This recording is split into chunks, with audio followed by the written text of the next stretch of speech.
Hello, this is Ann O'Brien. I am an Aikido teacher at Crystal River Aikikai in Carbondale, Colorado, and I'm an intuitive teacher and author at annobrienliving.com. And I've been doing some experiments here, seeing what happens if I fuse my worlds and bring some content out that brings both of these aspects of my work and what I offer to the world together. And of course, for me, I live in one world and it's all unified, but I know some of you know me in one or the other capacity. So thank you for checking this out and being open. I hope you find this relevant. I'm going to speak with you today about when someone is attacked or when someone is invited. Who initiates? Something that totally fascinates me. It applies both on and off the Aikido mat. If you've done Aikido with me, if you're a student of mine specifically, I'm sure you've heard me talk about this. We talk about this in adults class in terms of empowerment. Even when you're the one being attacked, you actually set it up and you can approach that in a very empowered way, which is huge for people. In kids class, we have another way to talk about it, which I'll get to. And I know the idea of attack can be triggering. I just want to say for many people, I'm working on a book with some of these ideas, and one of my friends read it. She's like, Ann, this idea of attack, it triggers me. So yeah, in Aikido, we grab, we strike, we punch. We even use these wooden swords. They're not sharp, but it can be intense if you're not into it. But we learn how to do that safely. We don't spar, compete, or try to hurt anybody. We actually try to protect both ourselves and the other person and blend and redirect that energy. But attack can also be a metaphor. Attack, if someone attacks you, you can be attacked off the mat like a bully at school or that person at work that's always like trying to sabotage you or whatever, like certainly in the home, sometimes somebody can be mean. We get attacked all the time, not only in Aikido, but attack can even be a positive thing. Attack could be an invitation. Right? Somebody comes at you with strong energy. They want to hang out with you, or they want to offer you a job, or they want to do something maybe to celebrate you, right? Or something big. That can be a really positive energy that comes your way. And in any case, whether it's quote unquote negative or positive, it can trigger us. It can be difficult to deal with. So it's good to learn how. So a strong energy on the mat in Aikido, because we're blending and redirecting it, it's awesome once you know how to work with it, because it gives you a lot of dynamic, creative force to play with. And the person who attacks generally ends up falling and rolling and all that. And the person who gets attacked and deals with that strong energy also feels pretty awesome. As far as this idea of who initiates, so on the mat, it appears that the person grabbing or striking is the one who starts things when you're doing partner practice. But those attacks don't happen in a vacuum. So if you've been to more than a few Aikido classes, you'll start to notice, there's all sorts of body language, all sorts of nonverbal clues or cues that are given by the person who's being attacked that sets the attack up. So that could be offering my hand or offering both of my hands, or maybe, this is a little contrived, but I'll take my sleeves and I'll say, okay, let me pull these out, and then the person will grab shoulders. But there's also, which foot do you put forward? If you're using a sword, is a sword in front of you, which does not indicate that you're open to be attacked, or hopefully they don't attack you when you're doing that. But when you drop your sword, it's like an invitation, right? So the person who's being attacked should show up with more of an in-charge attitude. And this can, of course, apply off the mat. Studies show that when people walk with confidence and presence, they're less likely to get attacked on the street than people who don't. Now, I don't say this to excuse people attacking inappropriately. I'm just saying we have more power than we think to be attacked or not attacked, and how we want to be either attacked or invited, right? So when I talk to the kids about this, it's really fun. So I'll tell the kids, imagine your arms are like water hoses, because what'll happen is if I teach the kids a move and I'll tell one to grab the other one's wrist, if the one being grabbed is like spacing out and limp, they're not going to be able to do an effective technique because they set it up from the beginning to fail. So even though they're the one getting attacked, I'll say, fill your arms like you're filling up a water hose and offer your arms with that fullness, with that presence. And then I'll be like, what do we not want in here? And the kids will go, spaghetti noodles, because we do not want to be like limp spaghetti noodles when we're getting attacked. We want to be present. And so if you're spaghetti noodles and somebody grabs you, you've already lost control. And once you give up control, it's very difficult to get it back. So this isn't the kind of control where you're trying to overpower somebody. This is the kind of control of your space, self-control. Once you've let it go and let somebody take advantage or, grab you in a way that now they're pulling on you, it's really hard. But if you've set it up, like you've decided how it's going to go, then you can have some fun with that. So by the time your partner grabs or strikes, or in the case of off the mat, invites you, you're already in an advantageous position.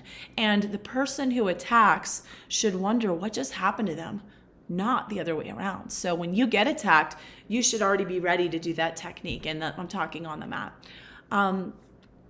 So back to the kids. So there was one girl, it was her turn in class to be attacked. And, there are a bunch of them that are friends in class. And I can see she's in the mode of, I'm here having fun with my friends. And she's playing with her hair. And the person attacking approached. And I was like, don't do that. If you were walking through a bad neighborhood, playing with your hair, spacing out, looking around, fidgeting, that would not go so well. And she got it. And she's got really present from there. So in real life, quote unquote real life, off the mat, people tend not to attack, not only on the street, but people don't tend to bully you. People don't tend to treat you badly. Maybe it's that client or that coworker that's always pushy and treating you like you're less than them. What if you don't allow that from the beginning? What if you show up in a powerful way like that water hose or that full, present, proactive stance? So if you come to Aikido looking for self-defense, it's way, way more than if I'm walking through a bad neighborhood, I can defend myself if somebody comes to me with a knife, right? It goes way beyond that, and it starts way, way, way earlier than that. So this will help you a lot just to show up in life really present. So in Aikido, it's the opposite of the street. The more present you are, the more likely somebody's going to attack because they know, ooh, we can have some fun. And they can see that you're ready. You're ready to not only take care of yourself, but to keep them safe, which they want. Nobody wants a partner who's spacing out and not all there and not grounded. So in adults class, often when I have two brand new beginners, they get kind of stuck because nobody knows that they should be inviting the attack. They haven't quite learned that yet. And so they're both kind of standing there. Is it your turn? Is it my turn? Do I grab you? Do you grab me? And this can go on a while because nobody's signaling the other. Nobody's like, hey, grab me. And so we need clear communication. The person being attacked needs to lead at the beginning by usually standing with one foot in front. We call this a hanmi, or a ready stance, 1 foot in front, 1 foot in back, lifting one or more hands, maybe dropping the sword, or there's other clues that we have. So adults can use this idea of the water hose as well. So making sure as they position themselves to be attacked that they're full, they're relaxed, they're present when they're being attacked. So I'll often tell a student, he's attacking, you're in charge. So it's important that we do not position ourselves as less or smaller as soon as we step into that role. Okay, it's their turn to attack. I'm gonna wait for it and wait for it to quote unquote happen to me. No. We initiate it. So in Aikido, we have what we call a no retreat mentality. We generally keep moving forward and keep our hands in front of us. On the rare occasion when we actually move backwards or step backwards, it is not a fear-based, oh my God, let me get away from this kind of thing. It's actually it's a proactive, strategic move, more of a positioning tactic, like, ooh, I'm a little close, I can't cut maybe with my sword from here, or I'm in a space where they can get to me and I'm vulnerable. So you step back, but it's a leverage thing, it's a positioning thing, what we call ma'ai, or our spacing, proper distance between ourselves and our partner. So if you consider this attack as a metaphor for any strong energy coming into your space and coming at you in life, let's say you'd like to receive an invitation off the mat. Let's say you'd like a job offer. Let's say you'd like an interview. Let's say you'd like a date. Let's say you'd like a social invitation. You want to be invited to that party. Maybe you like a deepening of a relationship you're already in, or a deepening of a venture you're involved in. Do you think you should show up as spaghetti noodles? No, you don't want to be limp, weak, spacing out, fixing your hair when you want these things. I mean, yeah, they say you should flick your hair if you want to get asked out. I'm not sure I believe that. But you want to be full of life. Okay, the point is be present, be open, be available. This is feminine initiation. This is feminine leadership. So who initiates in Aikido? Both people do. But one type of initiation is the grab, the strike, the very direct, I'm coming at you. That's more of a masculine initiation. The feminine initiation is, hey, I've opened myself in a certain way. I've presented a certain offering for you. I am bringing energy. Would you like to play with this energy? That's the feminine leadership. I experience Aikido as a dance between the feminine and the masculine energies. And if you think about it, Aikido, I is love or harmony, Ki is life force, energy, Do is the way. So it's the way of harmonizing the life force. Literally, how do we make life? It's masculine and feminine energy coming together. And of course, it's different. We're doing martial arts, but it's the same universal principle of when the two energies mix, there's life, there's spiral, there's this dynamic flow, and it's exciting. And we actually take turns. So it doesn't matter if you're a man or a woman. We have to both do both roles. And each aspect leads at different times. So at certain times, I have to lead by offering and being full of energy. And at other times, I have to lead by actually grabbing or taking my partner down into a pin that I'm very clearly directing them where to go. Because the last thing I want, they're not going to feel protected if I'm flittering around like, okay, where do I put your hand? Do I move it here? And they're like, ah! Right? I want to be very clear when I'm directing them. And I also want to be very open and available to invite somebody to direct me. So the masculine is that pure consciousness that sees the opportunity, that sees the situation and then takes decisive action. The feminine is that energy that flows and responds. And then there's the empowered feminine in terms of how do we receive? How do we think of receiving? And I've made a video about this a year or two ago, but how do we consider receiving is actually an empowered choice, not something that happens to us. But even when I'm falling down, I'm choosing to do that, and I'm choosing how I'm going to do that. And I'm going to have a really good time doing that.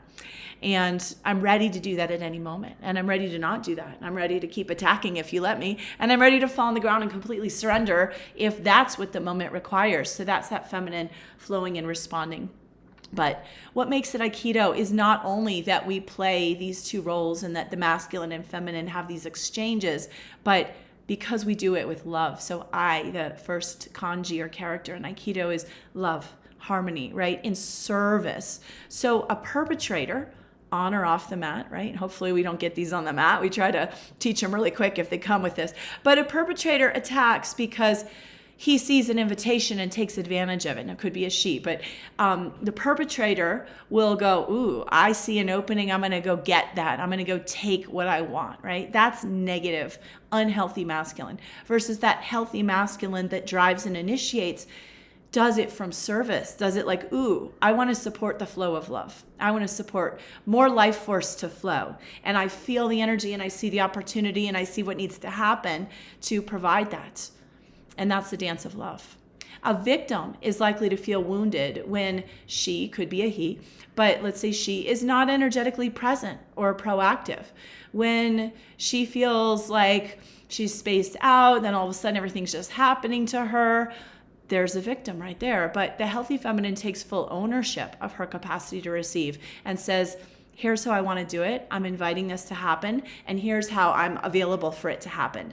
And I'm going to flow and receive as a conscious choice, not as a, oh God, it's happening to me and I hope I can get through it, right?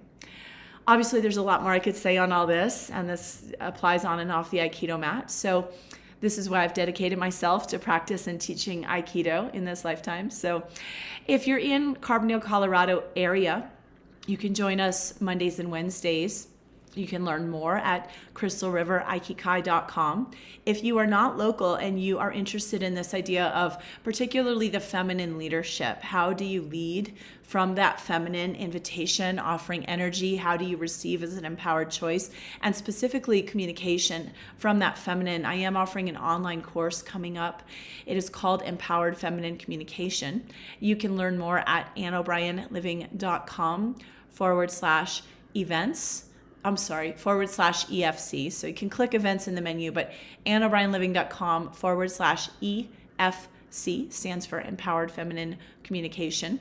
And definitely check out AnnO'BrienLiving.com if you're interested just in general in masculine, feminine dynamics, how to master your energy and improve your relationships. I've written books on the subject, and I offer one-on-one private sessions, and love to be in touch with you there. So either Crystal River Aikikai for physical practice of Aikido in the Roaring Fork Valley, Carbondale, Colorado, or AnnO'BrienLiving.com/EFC. Our new class starts online October 1st, 2024. So you have a little time as of the recording. It's about a week out. Hope you'll join us. Thanks so much for checking out this video. And of course, please like, subscribe, follow, and share with those who would want to know. Thank you.